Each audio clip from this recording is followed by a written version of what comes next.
وعلیکم السلام ورحمۃ اللہ وبرکاتہ۔ آپ کا سوال یہ ہے کہ طلاق بعض لوگ عدالت سے لے لیتے ہیں، حالانکہ خاوند کو اس کا علم ہی نہیں ہوتا، تو خاوند نے طلاق نہیں دی ہوتی تو عدالت سے طلاق لے لی جاتی ہے، تو اس کا کیا حکم ہے؟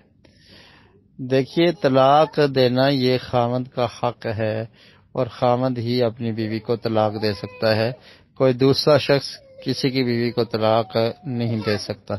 تو طلاق دینا یہ خاوند کا کام ہے، خاوند طلاق دے گا تو تبھی ہی ہوگی، ورنہ اس کے علاوہ طلاق نہیں ہوتی۔ عدالت سے جو لوگ طلاق لیتے ہیں تو وہ اگر عورت جا کے مطالبہ کرتی ہے تو اس کو طلاق نہیں کہا جائے گا، بلکہ وہ خلع ہوتا ہے۔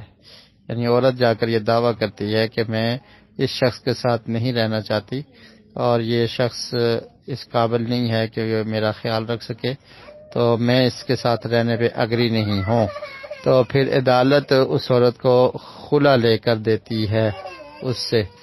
تو اس کو کہتے ہیں خلع، یعنی عورت مطالبہ کر دے کہ میں اس کے ساتھ رہنا نہیں چاہتی، تو اس کو شریعت اسلامیہ میں خلع کہا جاتا ہے۔ تو اس سے بھی میاں بیوی کے درمیان جدائی ہو سکتی ہے خلع کے ذریعے۔